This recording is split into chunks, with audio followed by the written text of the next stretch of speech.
네. 그러면 두 번째 타이머 카운터 이제 강의를 한번 해볼 건데, 앞서서 이제 그 한 분이 이제 질문 하나 해주셨어요. 태스크를 어떻게 사용하시냐? 정말 중요한 질문인 것 같아요. 프로젝트를 많이 해보신 것 같아요. 저런 질문 했다는 거는. 하면서 많이 속상했던 것도 있었던 것 같고. 그쵸?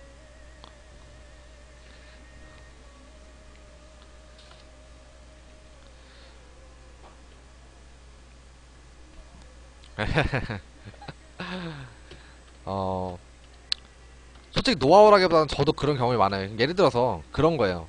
이제 해보신 분들만 느낄 수 있는 어떤 그런 느낌이죠. 어, 예를 들어서 1번 함수가 있고 2번 함수가 있고 3번 함수가 있어요. 그쵸? 근데 이제 태스크라는 개념이 폴링 방식이 있는데, 어쨌든 결국 결론적으로 메인 문이 하나 있어요. 그쵸? 메인 함수의 안에 있는 어떤 폴링 태스크가 하나 있고, 태스크라고 하면 메인 문도 태스크가 될 수 있으니까요.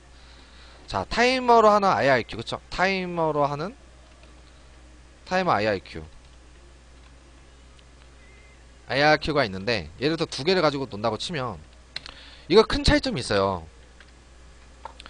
이거를 만약에 잘 하시면은 나중에 RTOS 태스크 돌리는 어떤 그 스케줄링 하는 걸 정말 잘할 것 같아요.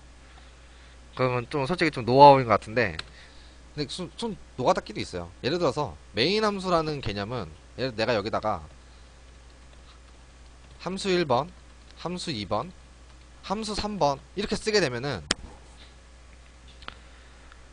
그냥 말 그대로 순서대로 돌아가는 거죠. 그쵸? 함수 2번 실행시켜서 꺼지면 함수 2번 들어갔다가 꺼지고, 함수 3번 들어갔다가 꺼지고, 다시 함수 1번 들어갔다가 켜지고. 근데 중요한 건 이거는 몰라요. 이거는 다른 거예요. 자, 메인 안에 있는 폴링 함수 1번, 2번, 3번과 IRQ 안에 들어있는 함수 1번, 2번, 3번은 엄청난 차이점이 있죠. 첫 번째 오류는 IRQ가 돌아가는 시간. 이게 첫 번째 문제고요. 요점이죠, 요점. 문제점이라기보다 요점 1이 IRQ가 돌아가는 시간. 그 다음에 요점 2가, 이게 가장 중요해요. 2가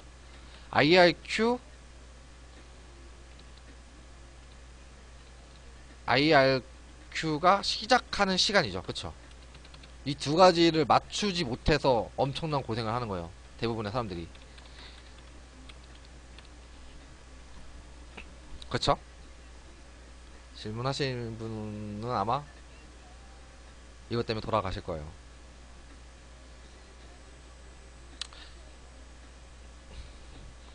자, IRQ 돌아가는 시간이라는 건 뭐냐면, 함수 IRQ 안에 들어있는 함수 내용이 최종적으로 돌아가는 시간을 말하는 거예요. 그러니까 여기서 시작, 끝 해가지고 시작부터 끝까지 들어가는 총 시간, 그러니까 총 시간을 말하는 거예요. 총 시간.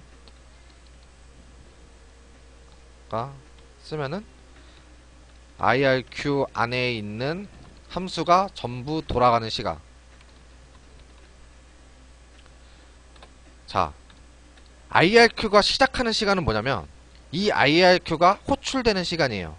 그러니까 IRQ가 호출되는 시간.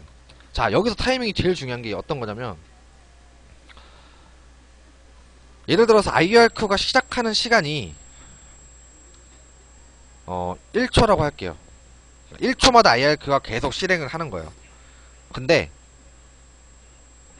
만약에 IRQ 안에 있는 함수가 돌아가는 시간이 0.5초면 전혀 문제가 없죠. 과연 그럴까요? 자, 두 번째는 1.5초가 되는 거예요. 예를 들어서. 자, 첫 번째도 문제가 되고 두 번째도 문제가 돼요. 자, 왜 그러냐면, 얘 같은 경우는 그냥 말 그대로 끝나면 돌아가는, 말 그대로 그냥 순서대로. 근데 얘 같은 경우는 다른 점이 있어요. 차이점이 있어요. 자, 만약에 함수 안에 들어가는 시간이 0.5초가 되게 되면은 IRQ가 실행되고 나서 1초 뒤에 다시 함수가 실행되기 때문에 얘가 이 함수 안에 있는 내용이 먼저 끝나고 나서 0.5초 동안에 이 함수는 멈춰 있어요. 그렇죠? 그 0.5초가 문제인 거예요. 멈춰 있는 0.5초가 문제가 되는 거고 얘는 문제가 되는 게 뭐냐면 이 함수가 실행되고 있는데 아니죠? 그러니까 함수 안에 내용이 실행되고 있는데 0.5초 빨리 또 호출되는 거예요. 얘 같은 경우는 오류예요. 그렇죠? 그러니까 IRQ가 시작되는 시간이 1초인데 IRQ가 돌아가는 시간이 1.5초가 되는 거는 타이밍 오류입니다. 타이밍 오류. 그러니까 막 미쳐 날뛰겠죠. IRQ가. 그쵸? 막 날뛰는 거예요.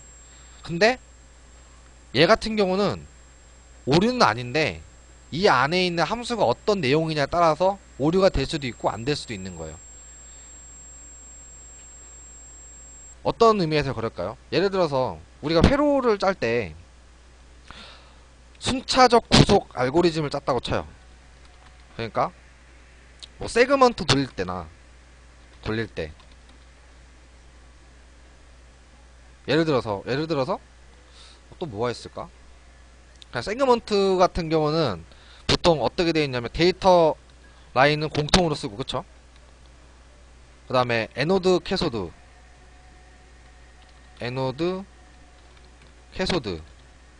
경우에는 이제 별도로 쓰죠. 그쵸? 그러면은 예를 들어서 4세그먼트면 세그먼트가 4개가 있다는 건데 그럼 데이터는 공통이고 세그먼트 컨트롤 라인은 4개니까 각각 값을 계속 넣어주려면 연속적으로 멈추지 말고 줘야 돼요. 그쵸? 만약에 이런 경우에 어떤 함수가 실행되고 있는데 이런 공백이 생겨버리면 어떤 문제가 생기냐면 세그먼트 4개 중에 만약에 1번, 2번, 3번, 4번이 있으면 4번밖에 안 켜져 있어요. 그쵸? 그렇겠죠? 당연히 0.5초 동안 얘만 돌리고 있으니까 나머지는 꺼지겠죠. 우리 이거는 이제 사람 시각 효과를 가지고 돌리는 어떤 그런 방식인데 그렇죠. 눈으로 보이면은 연속적으로 보이게끔 해서 그게 계속 도는 것처럼 보여야 되는데 잔상 효과로 0.5초 동안 멈춰 있는 것 때문에 결국은 우리 눈에는 얘만 켜져 있는 것처럼 보이는 거예요. 그럼 제일 중요한 거는 진짜 제일 이상적인 건 뭐냐면 IRQ랑 함수 안에 실행 내용이랑 동일한 거예요. 동일하면 이거랑 다를 게 없어요. 그쵸? 그렇게 만들고 하면 IRQ가 만약에 1, 2, 3, 4 4개가 있으면 폴링 방식으로 할 수 있는 태스크가 4개, 5개가 되는 거니까 정말 좋은 거, 이상적인 거예요. 근데 함수라는 게 예를 들어서 함수 안의 내용이 얘가 만약에 내가 0.1초로 만들었다. 그럼 얘가 항상 0.1초가 아니에요. 왜냐면은 함수 안의 내용이 어떤 거에 따라 달라지는 거잖아요. 조건이 성립했을 때 시간이 더 걸릴 수도 있고 성립 안 했을 때 더 짧게 걸릴 수도 있는 거예요. 그럼 보통 사람들이 맥스 값을 가지고 계산을 해요. 이게 만약에 맥스 값이 0.2초면 0.2초고 얘가 맥스 값이 다 모든 걸 해가지고 맥스 값이 0.4초고 얘가 맥스 값이 0.5초다 하면은 5초다 하면은 얘는 1.1초예요. 그쵸? 최대값이. 그러면 IRQ 실행하는 최대값을 1.1초로 만들어놔요. 그러면은 얘네가 모든 맥스 값으로 실행될 때는 정말 이상적인 IRQ가 되는데 실제로는 최소값은 얼마인지 모르는 거예요. 또 계산해봐야 되는 거니까. 아니에요. 메인은 별도입니다. 메인이랑 IRQ랑 별도예요. 그러니까 태스크처럼 돌아갑니다. 메인 함수 돌고 IRQ도 돌고. 그러니까 당연히 이론상으로는 IRQ가 돌면 메인 문이 멈춰 있는 건데 실제로 그게 우리 눈에 이렇게 보일 만큼의 어떤 그런 거는 거의 없어요. 태스크를 10개 쓰고 20개 쓰고 30개를 써도 만약에 만들 수 있다면 메인 함수 안에 있는 내용이 그게 막 안 돌아가는 그런 건 없어요. 근데 다만 그래서 이제 보통 저 같은 경우는요 메인 함수 안에 들어가는 내용이랑 태스크 안에 들어가는 내용을 구분을 시켜놔요. 함수 내용 자체가. 그러니까 이렇게 순차적 알고리즘을 무조건 이렇게 무조건 돌아가야 되는 입장이 될 때는 메인을 넣고요. 이게 아니고 그냥 실행돼서 체크하는 입장이 됐을 때는 타이머 IRQ 안에 넣습니다. 그리고 웬만하면 IRQ 함수 안에다가요 많은 걸 넣지 않아요. 만약에 총 돌아가 있는 함수가 5개면요 태스크를 5개 만들어요. 5개. 만약에 이게 안되면 태스크를 4개 이렇게 줄여요. 최종 함수를 말하는 거예요. 동작하는 최종 알고리즘 함수. 그러니까 최대한 그 타이밍을 맞출 때 오차가 없는 범위를 IRQ 안에 넣고 어떤 동작하는 모순적인 거에서 멈추면 안 되는 거 있잖아요. 그러니까 이런 딜레이 타임이 없는 그런 거 할 때는 메인 함수에 넣어요. 그리고 항상 맥스 값, 최대 값이 같을 때는 여기다 넣습니다. 그러니까 안에 함수 내용 안에 조건문이라는 게 돌아가는 게 타이밍 시간이 뭐 어쨌거나 저쨌거나 거의 일정하면은 그냥 IRQ에 넣고요. 이렇게 함수를 맞춰가지고요. 그런 게 아닌 거는 보통 메인 함수에 넣기도 하고요. 보통 이렇게 해요. 그러면은 문제가 거의 없더라고요. 이제까지 했던 프로젝트는. 저는 보통 타이머를 많은 거 패키지를 많이 써요. 최대한. 가격 제한이 없으면 크게 없으면 최대한 태스크 많은 걸로 써요. 많을수록 좋으니까.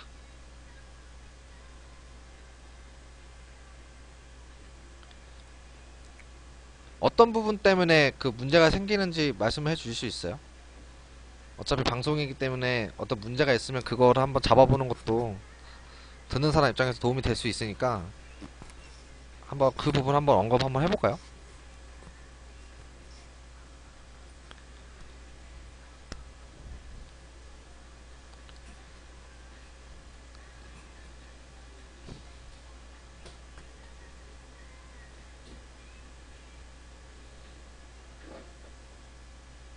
그렇죠.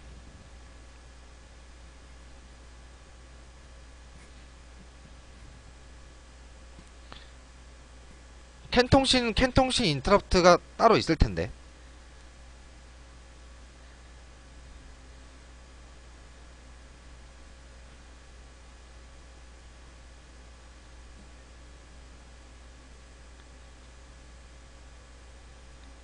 아, 프로세서를 뭘 쓰는지 내가 모르니까 뭐 무슨 말을 못 드리는 거구나.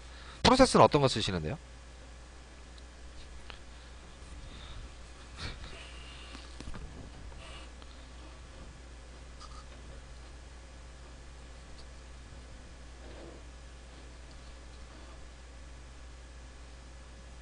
예, 핵심만 말씀해 주세요. 핵심만. 혹시 그게 막, 진짜 고문이고 하면은 나중에 카페에 올려주시면은 C6000 계열이 뭐죠? 어디 살 거예요? 그거는? C6000이면? 아, TI 사 거. TI 샀게 C600 계열이었나?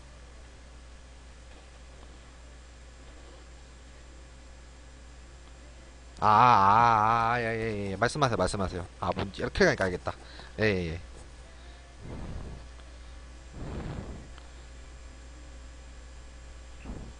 TI사 안에도 통신 인터페이스를 만약에 TI사 칩 안에 그 캔 통신 지원해주는 칩 쓰는 거 아니에요? 아, FPGA 인터페이스 캔을 달았구나. 아, 그러네요. 그럼 문제가 생기겠네요. 예, 예, 예, 말씀하세요. 왜 굳이 FPGA 인터페이스를 캔을,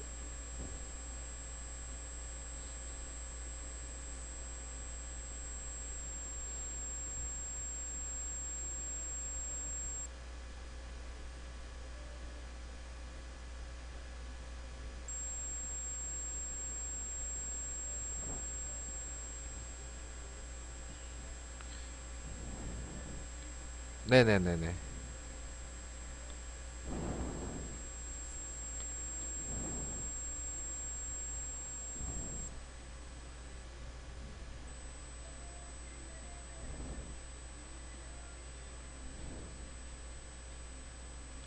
이거 안 보이나? 이렇게 보여줘야 되나?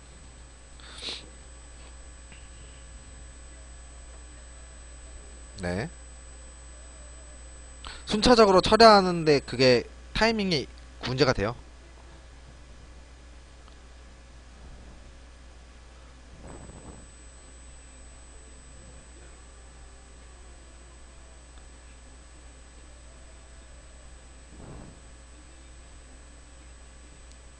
네네네.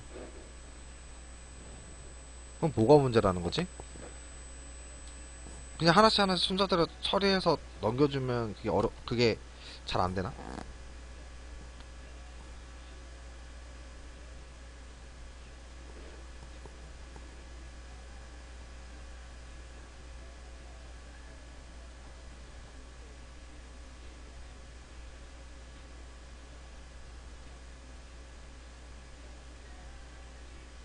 아, 예, 예, 예.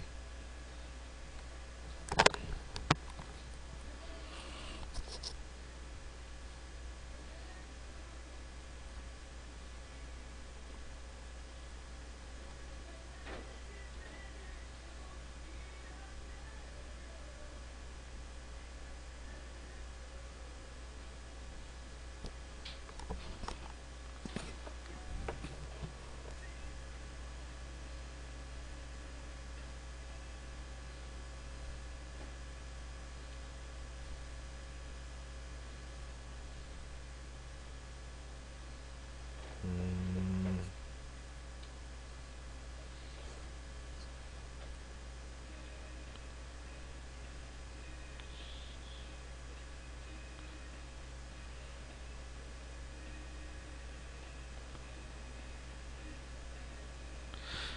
결국 그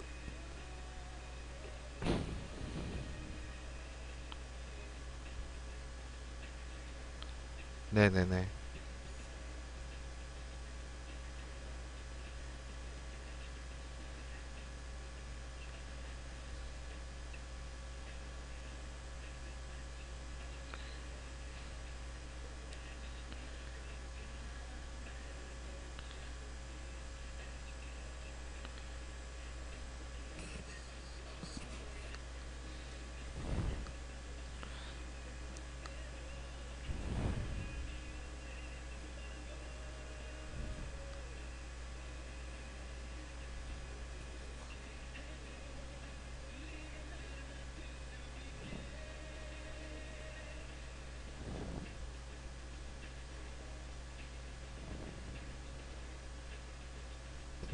불안하겠구나.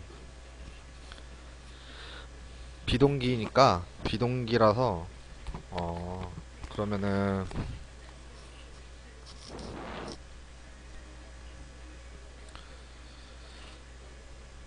어 그 FPG 안에 들어있는 그 디바이스는 뭐 어떤 걸 기반으로 하신 거예요? 뭐 특정 IC 칩이나 디바이스를 지원해주는 어떤 그거 안을 토대로 하신 거예요? 아니면은 그냥 단순하게 메시지 처리를 위한 어떤 그런 개념으로 하신 거예요?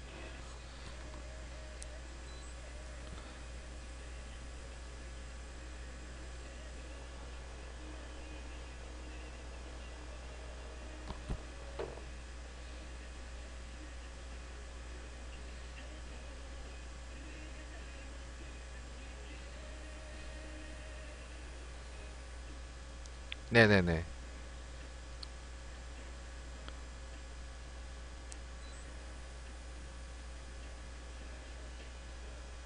로직 자체가 어떤 걸 기반으로 만드신 거예요? 그냥 읽어서 그냥 뿌리는 식으로? 아, 아니요, 메이커 말고요. 그러니까 내부 로직이요, 로직.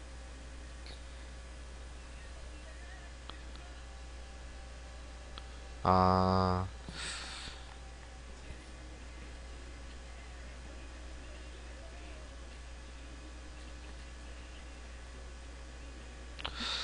어,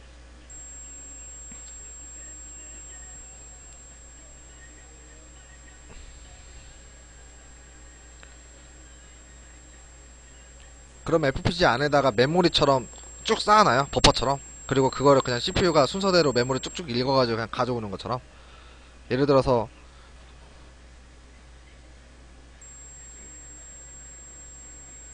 뭐 이런 식으로 된다는 거예요. 메모리처럼 쓰신다면은 뭐 FPG 안에 메모리를 가지고 계시나? 메모리에 로드 시켜가지고 만약 20개면 이렇게 블락을 씌워가지고 여기에 어떤 블락 해서 이렇게 쌓아놓으면 되잖아요. FPGA에다가 PGA 그리고 이게 MCU 해서 이렇게 이거는 이제 얘가 여기서 읽고 쭉 읽고 오고 얘가 쭉 읽고 오고 얘가 쭉 읽어 와가지고 쭉 읽어 오면은 값이 깨질 일은 없을 것 같은데.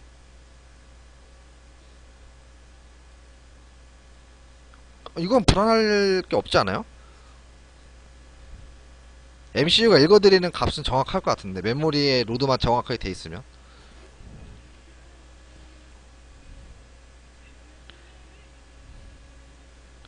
그렇죠. 왜냐면은 저는 이제 만약에 문제가 된다고 했을 때 물론 제가 틀릴 수도 있는데 이제 어 만약에 이게 캔 통신 인터페이스라고 하고 뭐 이렇게 연결됐겠죠? 뭐 이렇게 있다고 가정하면은 이게 FPGA 칩이면 이렇게 받아들이잖아요. 이런 거를 이렇게 받아들이면은 여기서 받아들이는 거를 메모리에 쌓는 그게 문제라고 하면 문제지. 여기에다가 뭐 특정 구간을 만들어 놓고 해당 구간에는 어떤 통신에 대한 데이터 해당 구간에는 이렇게 블락을 씌워 놓은 다음에 MCU가 해당 블락을 순차적으로 가져오는 거는 그렇게 이거는 뭐 깨질 일이 없는데 여기 부분은 깨질 일이 없을 것 같은데. 이게 DMA 부위잖아요. DMA라는 이제 기능을 써가지고 하는 부분이랑 똑같은 건데 이거는 깨질 일이 없을 것 같아요. 여기서 만약에 문제가 생기면 생겼지 가져오는 방식에서.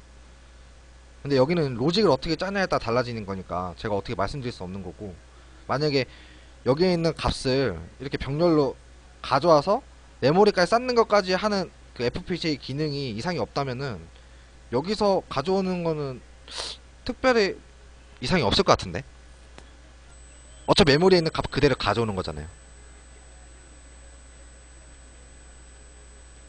뭐 가져오는 동시에 메모리가 이제 축적될까봐 그러는 거예요.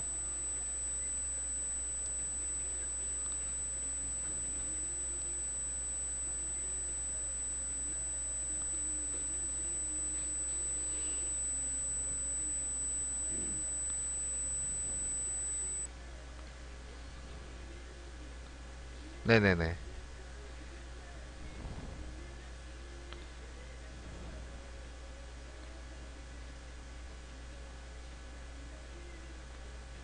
그러니까 제가 요점이 어디 부분에 따라 달라지는 거니까 만약에 말씀하시는 부분 요 부분이라면은 이거는 뭐 솔직히 로직을 보면서 한번 생각해 봐야 되는 문제고,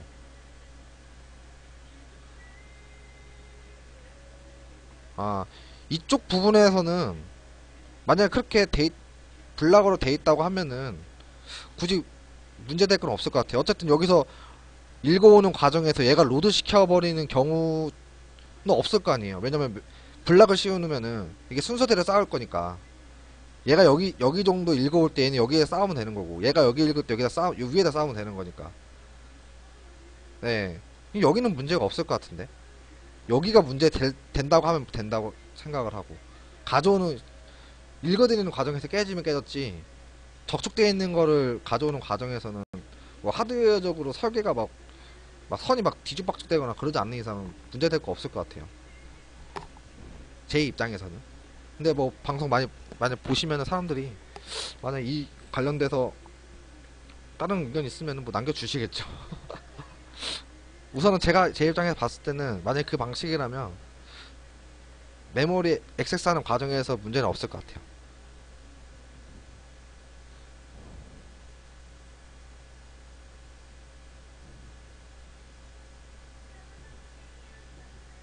네, 됐나요?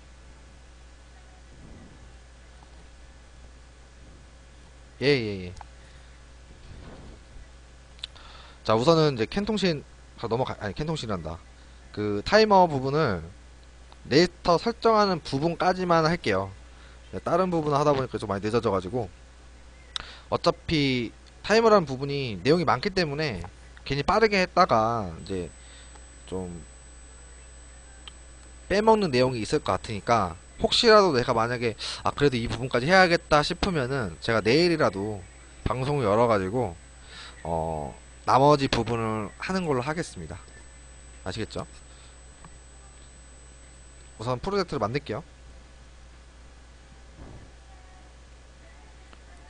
이거는 타이머.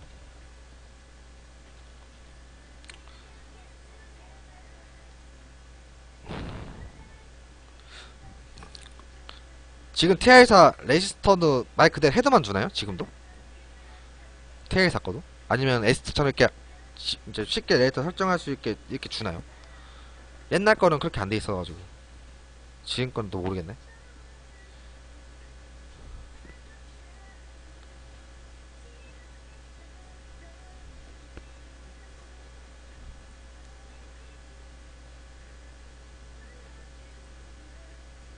아 아마 그냥 헤더만 줄 것 같아요. ST가 왜 사람들이 갑자기 많이 쓰겠어요? 아마 이런 것 때문에 쓰지 않을까 생각을 해요. 옛날에 그 NSP 사거 했을 때도 그냥 다 직접 설정했어요. 그게 싫어가지고 ST 좋아가지고 쓰는 거지. 솔직히 귀찮잖아요. 그거 하나하나 확인하면서 하는 거. 너무 귀찮으니까. 솔직히 알고리즘이 중요한 거지. 레이스 설정하는 게 중요한 게 아닌데. 그러니까 그런 부분에서 시간을 많이 아낄 수 있다는 점에 정말 좋은 것 같아요. ST 샀게. 그리고 정말 막 어차피 레이스터라는 게 처음 부분에서 초기화 시키는 부분 외에 다른 부분 쓸 때만 그 부분만 이제 설정해주면 되는 건데 처음부터 그 초기 설정해주는 부분 하는 거 하려고 막 굳이 할 필요는 없을 것 같아서. 예, 저 이거 좋죠.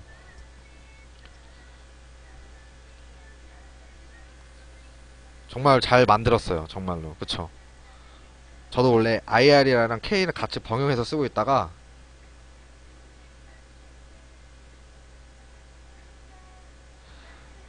이거 알자마자 바로 바꿨습니다. 저 진짜 농담이 아니라 진짜 이거 쓰고 나서 바로 바꿨어요. 다 교체했습니다. 이걸로. 근데 아직 그 이 코콕스에 있는 그 RTOS가 좀 불안정해가지고 그것만 좀 만약에 보완이 된다면 진짜 이거 하나만 써도 암 관련 펌웨어는 다 할 수 있어요. 아 이건 아니죠. 그 다음에 타이머.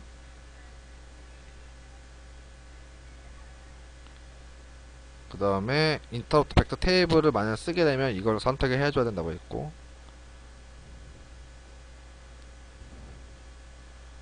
네 여기까지만 하면 되겠죠. 빠진 거 없죠? 네 됐어요.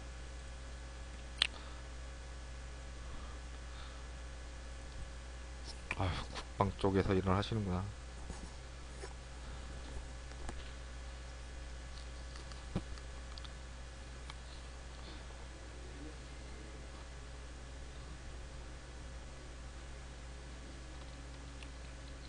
저도 지금 그 앞으로 지금 그 2년 프로젝트 계획이 있어가지고 그거 준비하고 있는데 각 옵션별 모듈화 시키는 거 메인 제외하고 주변 장치 다 캔 통신을 할까 지금 하고 있어요. 그렇게 계획 짜놨어요. 나중에 저 하다 문제 생기면 제가 도움 좀 요청할게요. 다 통, 네, 자동차에서 많이 쓰죠. 캔 전용 ECU도 있죠. 그냥 그렇게 만들어 놨죠. 캔 통신 전용으로.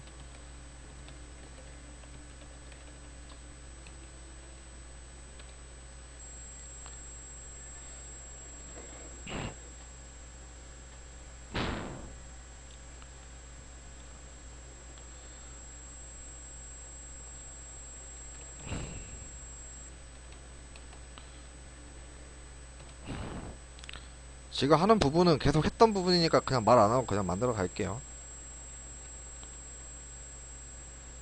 야, 빨리 그 정지야, 가서 끌고 와.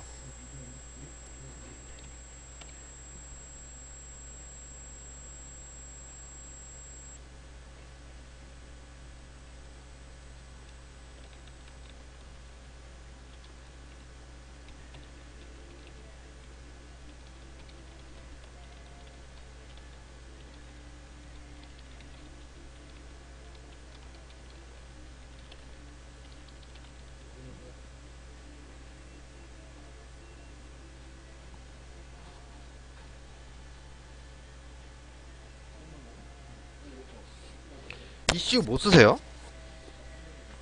그쪽 분야 지금 쓰시는 그거 뭐야 아이디가 뭐지? 데카 뭐야 저 데칼이야.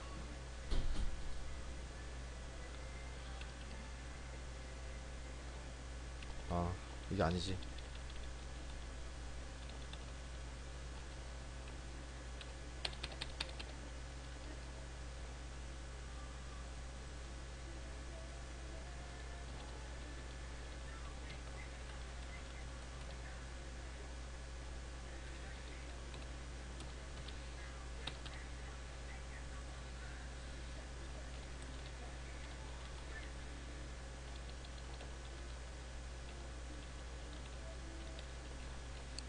그러니까 이런 이 초기화 부분 하려고 막 레지스터 막 일일이 비트셋 하고 막 하면은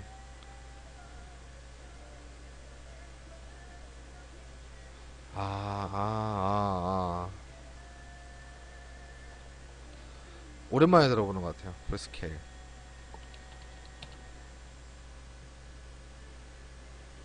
그 나이가 어떻게 되세요? 지금 현재 실례지만.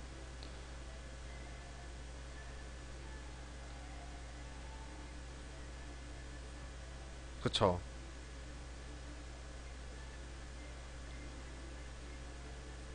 요즘 교육자 중에 저렇게 프리케일 접목을 해주는 게 없어요. 처음부터 그냥 그거 한 거야? 아니면은 다니는 회사가 그래가지고 그렇게 쓰고 계시는 거예요?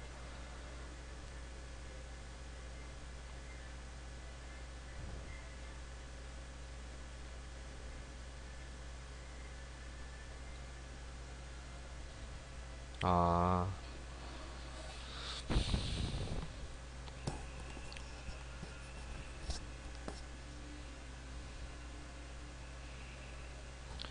잘 됐네요. 제가 나중에 캔동신을 써야 되는데,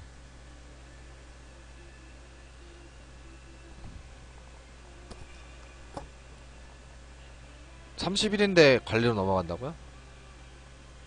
한참 하실 텐데.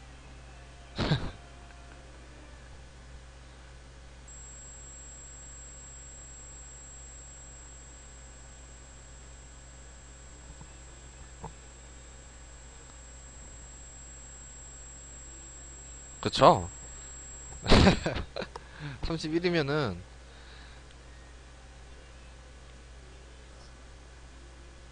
아, 그래요?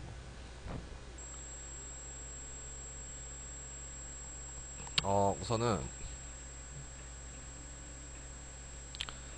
타이머 관련 초기화 예제 소스를 그냥 헤더만 가져올게요. 헤더가 아니라, 레이터 설정 부분만 간단하게 가져오겠습니다.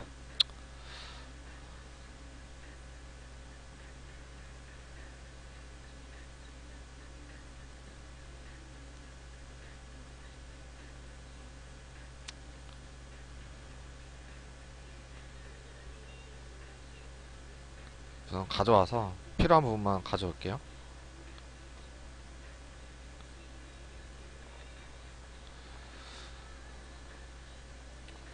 OCR 필요 없고 베이스 이니트에서 RCC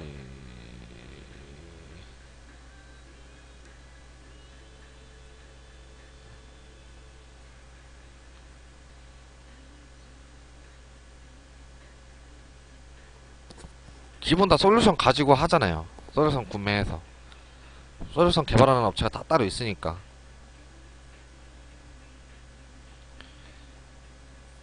그러니까 요즘 다 플랫폼으로 넘어가시면은 그래도 좀 올라가는 추세예요.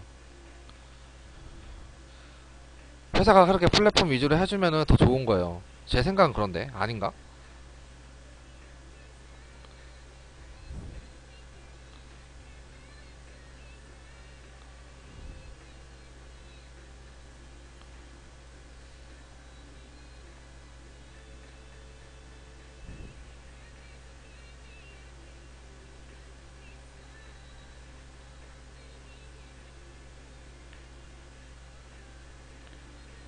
음,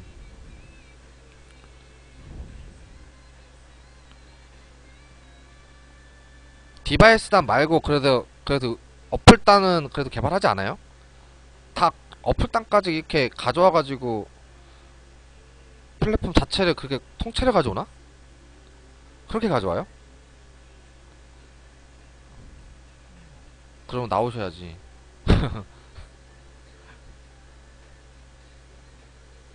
그쵸?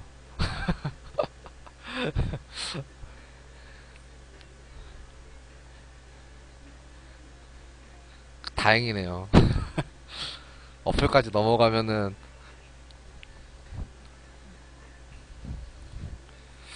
우선 OCR 뭐 이거 필요 없는 부분은 다 버릴게요. 이건 PW랑 관련 부분이라서 버리겠습니다.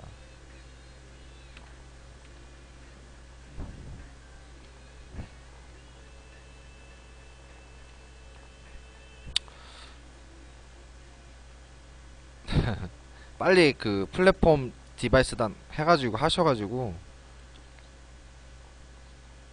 당당하게 나가세요.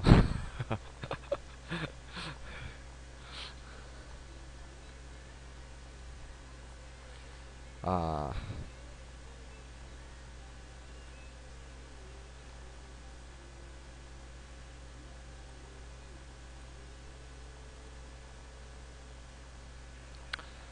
자,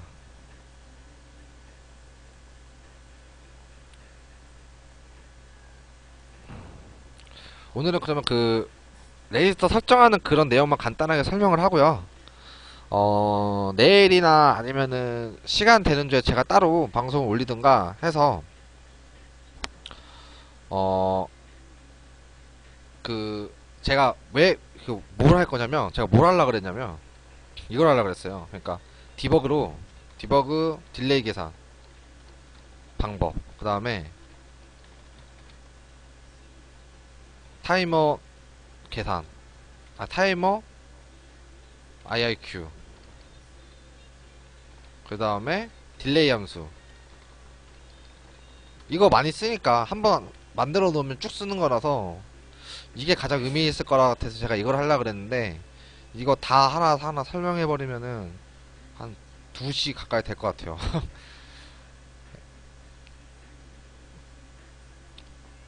그래서 우선은 레이터 관련 설정만 간단하게 설명을 드리고 어 제가 다음 2차 강의 날짜를 좀 빨리 말씀드릴게요. 어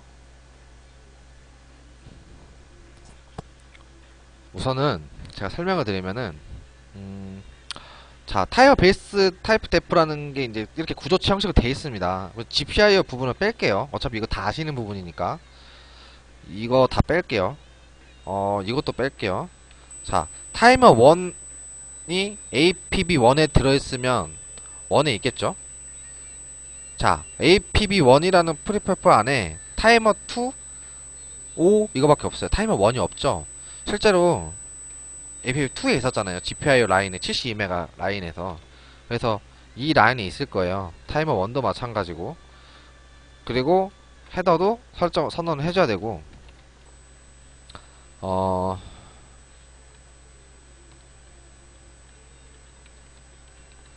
GPIO 필요 없죠. 타이머만 할게요. 타이머. 그 다음에 또 뭐가 있냐면 interrupt misc.h 그 다음에 메인 헤더가 있어야겠죠.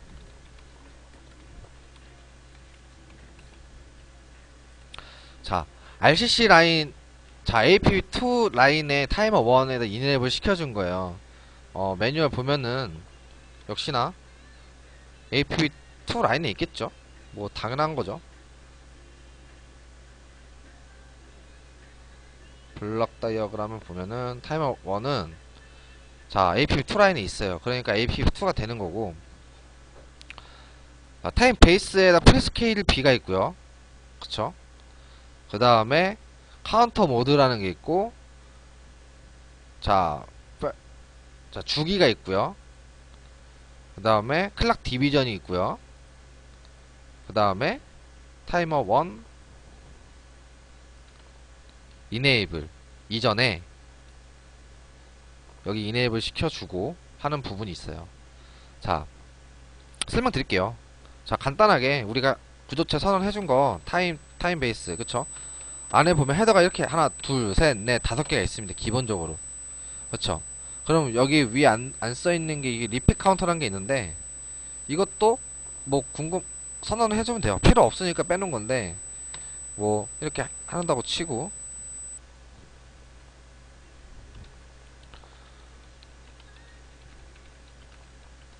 이렇게 치면 자 하나하나 설명을 해볼게요. 24메가가 아니에요. 그쵸? 자 프리스케일 우리가 흔히 말하는 프리스케일이에요. 그쵸? 그러면 이제 우리가 이제까지 했던 부분을 하나하나 이제 되짚어 보는 시간인데 핸들러를 사용하기 전에 이니트하는 부분만 그냥 간단하게 볼게요.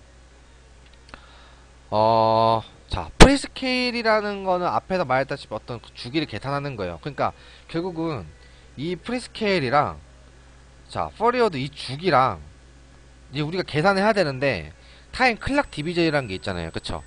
이게 이제 앞에서 처음에 말했다시피 그러니까 자, CK PSC라는 거를 하기 전에 뭔가 디비전 더 해준다고 했잖아요. 그런 게 있을 거라. 그 부분이 바로 이 부분이에요. 이 부분. 그래서 클락 디비전이 얼마냐 라고 이제 궁금해 하시면은 0이라고 하셔도 상관은 없고 실제로 뭐 레이터 부분에서 가독성을 높이기 위해서 클락 디비전이 따로 없네. 그러면 실제로 그냥 보고 할게요. CKD 이게 있어요. 나눠서 하는 건데 1, 2, 4가 있어요. 1이랑 자 1 값은 2 값이랑 그 다음에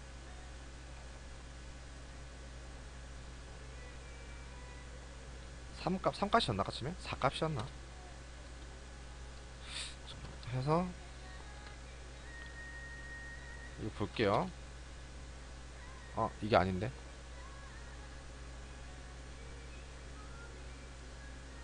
왜 이게 나왔지?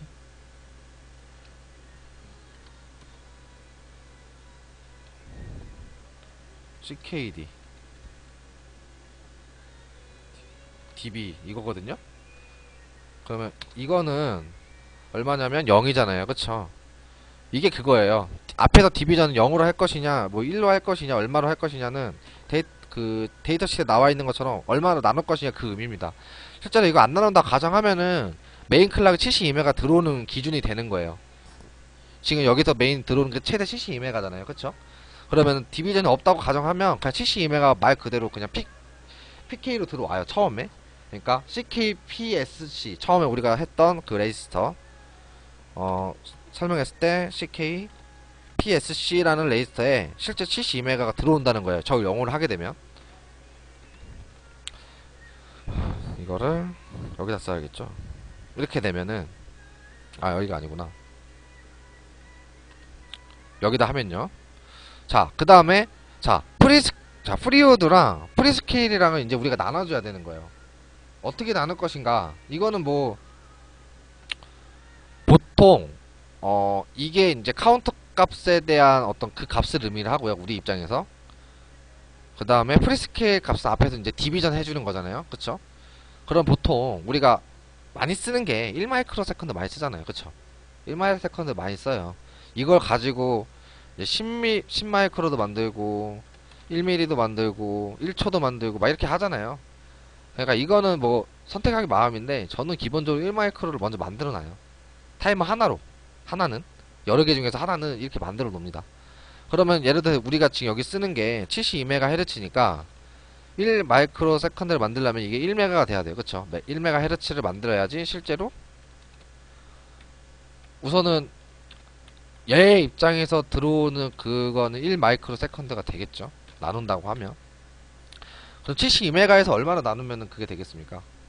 당연히 72가 되겠죠. 근데 우리가 앞에서 설명했다시피 프리스케일 값 플러스 1 값이 그 나누는 값이라고 했잖아요.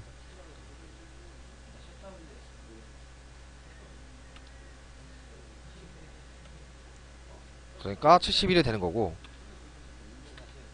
자, 타임 카운터 모드 업. 어카운트 모드로 쓸 것인가, 다운 모드로 쓸 것인가 이렇게 있죠. 그쵸? 그러면 뭐 업다운을 한다고 가정을 하고요. 자, 이 주기는 이제 맞추는 거예요. 자, 현재 입장에서 얘 입장에서 지금 1마이크로 세컨드를 만든다고 하면은 우리가 이제 데이터 시트 타이밍대로 봤잖아요. 이 앞단에서 쭉 올려가지고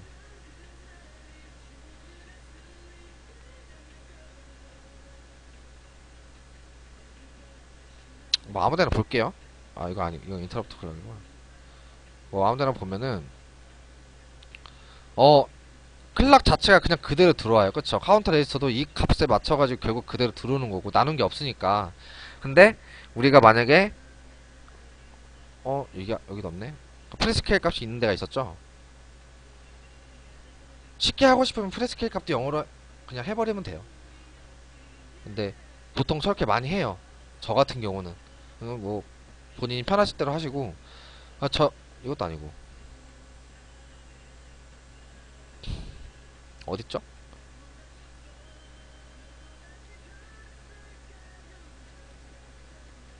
여긴가? 아니, 이것도 아니고 프리스케일 값이 어디 있었죠? 아까쯤에 여기 있네요. 그쵸? 프리스케일 값을 72로 하면은 말 그대로 72번 후에 카운터가 되는 거니까 1 마이크로 세컨드를 만들고 1 마이크로 세컨드에서 이제 얘 보통 이제 이제 주기를 ARR 기준으로 보시면 돼요. 이 값을 아까 좀 ARR 맞죠? 그쵸? ARR. 그럼 이게 실제 ARR로 들어가는지 얼마인지는 모르겠지만 베이스 이니트 부분에 프리오드 주기 안에 보면요. 아, 이게 안 보이시지 지금. 좀 내려야겠다. 잠깐만요. 좀 내려가지고 좀 위로 올릴게요. 다 보이시죠? 예, 보이시죠? 그러면 만약에 프리스케일 값이 과연 ARR 들어가는지. 그쵸? 프리오드 값이, 그쵸? 프리오드 값이 ARR에서 들어가니까 그럼 프리오드라는 게 아까처럼 말한 ARR 값이구나. 뭐 오버플로우든 뭐 어떤 반응이 일어나는 그 해당 지점에 대한 카운터구나 아시죠? 이 값은 이제 마음대로 맞추는 거. 100을 쓰든 뭐 200을 쓰든 300을 쓰든 원하시는 만드는 초로 만들면 되는 거죠. 그쵸?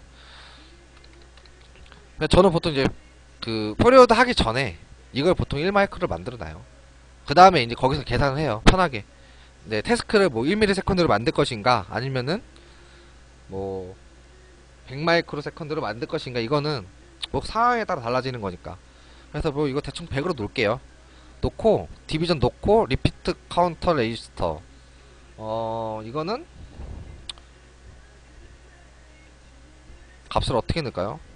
그냥 0을 넣을게요.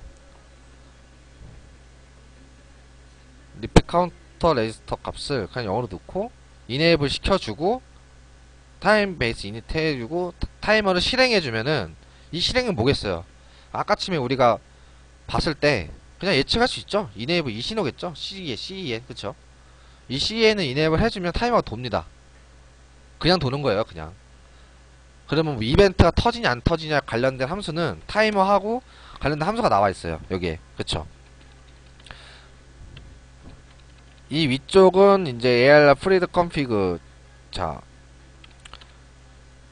확인할 수 있고, 아래 부분에서 뭐 CMD 카운터 모드 컨피그, PWM, DMA 모드도 할 수 있고, 타이머 관련된 모드에 관련된 함수가 다 나와 있어요. 이거 하나씩 필요하실 때 보시면은 내부 보시면 다 나와 있고. 자, 현재 프레스케일 값 얻어올 수 있고, 현재 그 플래그 비트 상태 알아올 수 있고요. 이거 안 보이시죠? 잠깐 다시 설명드릴게요. 자, 다시. 자, 보이죠? 이렇게 쭉 보시면은 다 가져올 수 있어요. 해당 비트 클리어 플래그 할 수 있고, 펜딩 비트 클리어 할 수 있고요. 그 다음에 뭐 카운트 모드 컨피그, 이거 PWM 모드 등. 그 다음에 이거는 그거죠. 카운터 모드, 캡처 모드, 이거 다 지원해줘요. 그 다음에 현재 플래그 비트 상태 어떤지 알 수 있고, 그 다음에 얻어올 수 있고요. 그 다음에 지금 현재 프리스케일 값이 얼마인지 알아올 수 있고. 그러니까 종류가 여러가지 많아요. 되게 많죠. 타이머 함수만 이렇게 많아요. 타이머 함수만. 이거 함수가 여기까지죠. 이렇게 많아요. 그러니까 내용이 너무 많은 거예요. 우선은 1차적으로 이 부분까지 하게 되면은 타이머 레지스터 기본 기능은 돼요. 대신 IRQ는 안 돼요, 아직. 그쵸? 네, 정말 많아요. 그러니까 이거를 제가 이게 미리 강의를 준비해서 오늘 여기까지만 해야지 하면 좋은데, 제가 솔직히 좀 현실감을 좀 주기 위해서 제가 준비 하나도 안 하고 하니까, 그러니까 어디서 잘라야 할지를 모르겠어요. 솔직히 좀 죄송한 게 오늘 좀 그런 게 있었어요. 어디서까지 하고 잘라서 이렇게 하고 이렇게 잘라야 할지를 좀 감이 안 와가지고, 우선은 이렇게 레지스터 설정하는 것까지만 잘라가지고, 이제 아까 전에 말씀드린 이 부분은 제가 내일을 방송을 하든 아니면 다음 주 시간 될 때 하든 뭐 주차 중에 아무 데나 녹화를 해서 올려놓든 할게요. 이 내용만 해도 일주일분이 나오니까. 그래서 실제 IRQ 핸들러는 저번에 그 인터럽트 핸들러 부분에 나온 것처럼요. 여기였나? 네, 여기죠. 어, 타이머 핸들러가 이렇게 나와요. 종류가 여러 개 있죠? 이렇게 핸들러 여러 종류가 있어요. 타이머 업. 이 핸들러를 어떻게 쓰냐는, 자, 그때 이제 MVRC 그 해당 레지스터를 설정해가지고 해당 IRQ를 해주냐 안 해주냐 그걸로 가지고 이제 IRQ를 설정해 줄 수가 있는 거죠. 이해되셨죠? 우선 타이머는 이렇게 해서 쓸 수가 있는 거예요. 타이머 자체의 기능으로만 그냥 단순하게. 그래서 만약에 우리가 지금 타이머 어카운트를 했기 때문에 만약에 타이머 어카운트를 가져오고 싶으면 해당 타이머 어카운트 핸들러를 먼저 보는 거예요. 있는지 없는지. 내가 쓰고자 하는 IRQ를 얼마나 지원해주는지에 대한 정보가 있어야 되니까. 그러면은 타이머 어카운트가 있어요. 그쵸? 아, 그럼 타이머 어카운트에 대한 IRQ가 따로 있구나 해서 뭐 내가 필요하면 이거 그냥 전체를 가져와요. 가져오셔가지고 타이머 헤더죠. 여기다가 뭐 주석 해놓을게요. 이렇게. 그래서 벡터 인터럽트 테이블 관련된 그 부분 소개하는 부분도 그냥 가져오시면 돼요. 그냥 제가 옛날에 해놓은 거 그냥 가져다 쓸게요. 그냥 요건데요. 아니 이거 왜냐 설명은 나중에 해드리고 이렇게만 하면 설정할 수 있다는 걸 좀 보여드리고 싶어가지고 이거 설명하면 또 타이머 설명을 해도 이게 끝이 없더라고요 지금 생각해보니까. 그래서 업카운터 핸들러를 하던 이거 그 인터럽트 부분 했을 때랑 똑같죠. 자, MVRC IRQ 핸들러 그 사용하는 방법에 대해서 IRQ랑 다를 게 그 인터럽트랑 다를 게 없습니다. 핸들러는 똑같아요. IRQ 핸들러 쓸 거다. 그래서 이렇게 선언을 해주면은, 그래서 우리가 이제 핸들러 함수가 있겠죠. 그쵸? 핸들러 함수는 어디에 있더라? 여기에 있었나? 여기 있죠. 그러면 IRQ 타이머 어카운트 핸들러 요거잖아요. 그쵸? 요거를 그냥 그대로 가져와서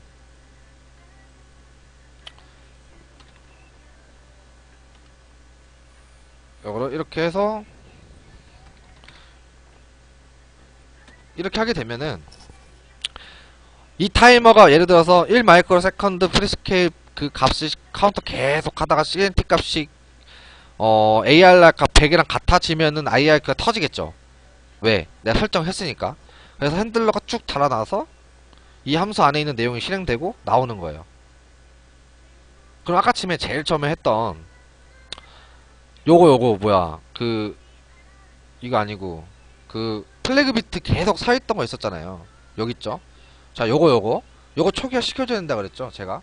그럼 이것만 뭐 함수 처음 할 때 앞부분에 초기화 시켜주시든지 아니면 끝부분에 초기화 시켜주시든지 그거는 이제 선택해서 하시고 그래서 그냥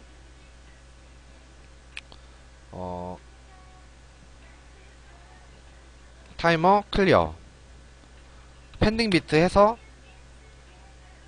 타이머 1에 대해서 그쵸? 타이머 1이죠? 타이머 1에서 타임 IT 업데이트 아까 업데이트였잖아요. 그쵸? 이거 비트를 내가 클리어 시켜 주겠다 라고 쓰시면 돼요.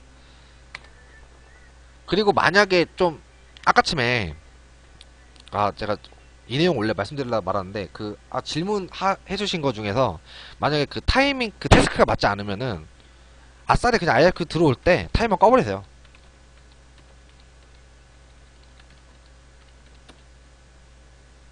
타이머 CMD 타이머 CMD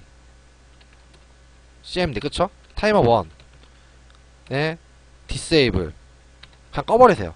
어차피 끈다고 해서 IRQ 들어온 거 실행하잖아요. 그쵸? 그냥 끄고 실행하고 나올 때 다시 켜요. 만약에 이 안에 함수 내용이 있다고 치고 함수 내용 펑션 이제 내용이 데이터가 다 실행하고 여기서 다시 타이머 CMD 타이머 1 이네이블 이렇게 해주시면은 뭐 어차피 태스크도 폴링처럼 되겠죠. 그쵸? 근데 뭐 솔직히 저는 이 방법 추천하진 않아요. 개인적으로. 왜냐면은 좀 뭔가 꼼수 쓰는 것 같아요. 그쵸? 좀 꼼수 쓰는 느낌 나가지고 별로 좋아하진 않는데 뭐 진짜 너무 스케줄링 맞추기 너무 힘들다 그러면 이렇게 써도 돼요. 어차피 IRQ라는 게 들어오면 어차피 실행하고 나가니까. 그쵸? 클리어 밴드 다 해주고 했고 실행하면 상관없으니까요. 그쵸? 뭐 이렇게 하면은 이상 없이 아마 핸들러가 돌아갈 거예요. 제가 케미 준비되고 그러니까 다 그 인터넷 내부만 그 터진 거 낙뢰 터진 거 마무리하고 하면 이제 실제 보드로 확인해주면서 할 건데 아마 이제 타이머 했고 제가 지금 타이머 했고 인터럽트 했고 GPIO 했으니까 이제 기타적으로 타이머 PWM 파형 오실로스코프로 확인하는 거랑 이렇게 보여주면서 종합적으로 다 보여드릴 거예요. 그럼 이제까지 내가 공부한 내용이 맞는지 아닌지 그게 이제 판가름이 나겠죠. 같이 디버깅도 같이 해보시면서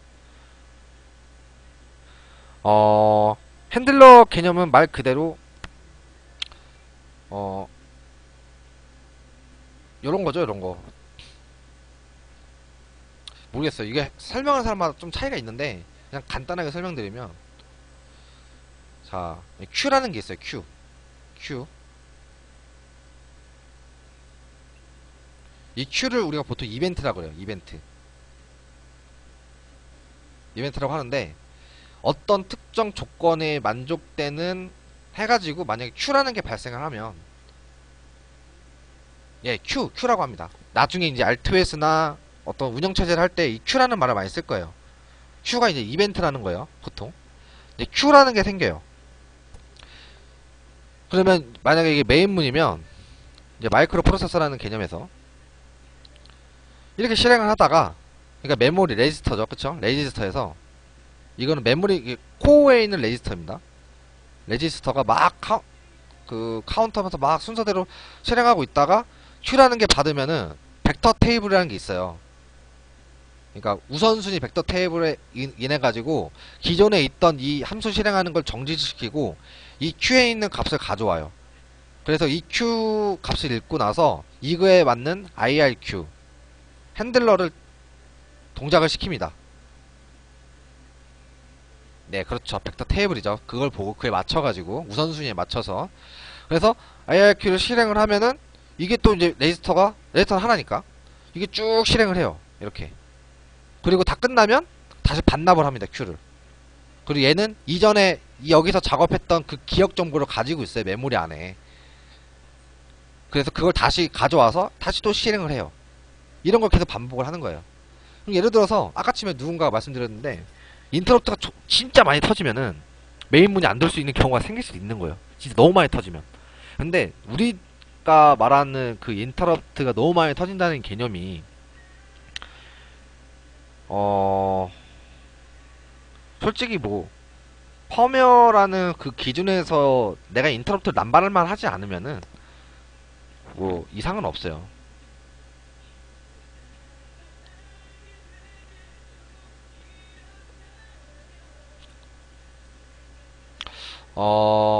스위칭 그렇죠. 그런 의미가 되는 거죠. 그렇죠. 내가 지금 실행하는 거를 순간적으로 이제 IRQ가 우선순위가 높으니까 그거를 실행을 하고 다 실행하고 넘어가서 메인으로 돌아오는 경우가 되는 거예요. 이런 과정을 하는 거죠. 이런 과정을 펌웨어 단에서 할 수 있는 최상의 그 방법은 이거밖에 없어요.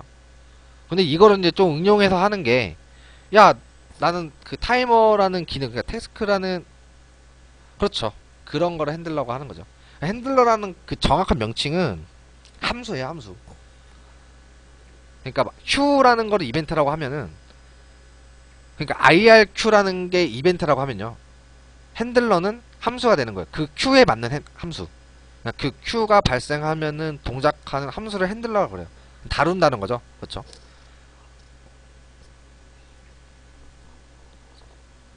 제가 틀릴 수가 있으니까 정확한 명칭을 볼까요? 자, 핸들러. IRQ. 핸들러.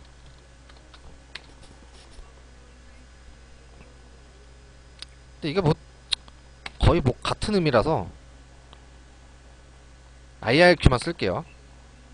자, IRQ.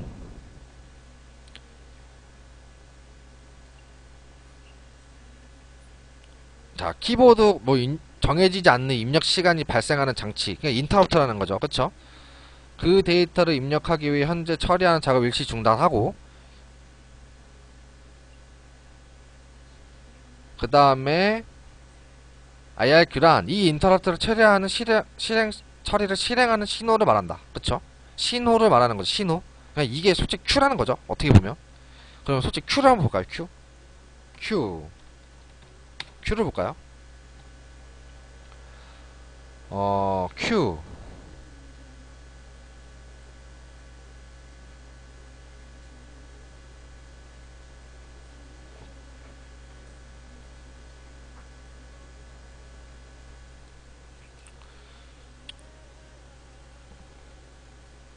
Q.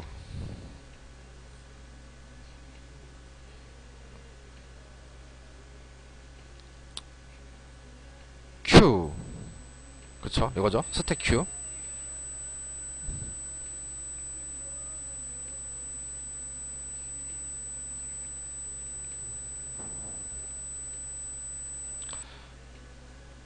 어,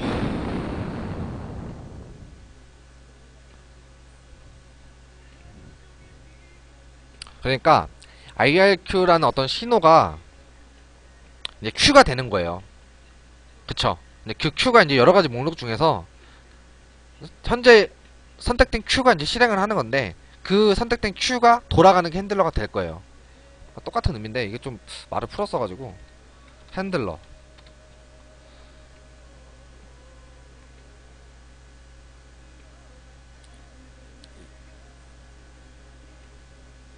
수행되거나 스크립트, 그쵸? 사용자에 의해서 수행되는 스크립트니까 결국 함수가 되는 거예요. 안에 그 내용을 말하는 거니까. 뭐 어쩌고저쩌고 한다. 자바에 대해서 한번 설명 나오네. 메시지 핸들러. 이것도 다른데. 메시지 핸들러라는 말. 핸들러라는 말은 너무 범용적이어가지고 보통 이제 핸들러라는 말은 그렇게 써요. 그러니까 함수. 펌웨어 단에서 핸들러라는 말을 보통 함수로 씁니다. 그래서 통합적으로 IRQ 핸들러라고 말을 해요. 우리가 타이머도 타이머 핸들러예요. 그렇게 생각하시면 편할 것 같아요. 저도 수업 중에 배운 거는 그게 배운 것 같아요. 예전에 뭐 IRQ라고 말했다가 핸들러라고 말했다가 교수님들도 그렇게 말을 왔다 갔다 합니다. 대충 알아들으라는 거죠. 뭐.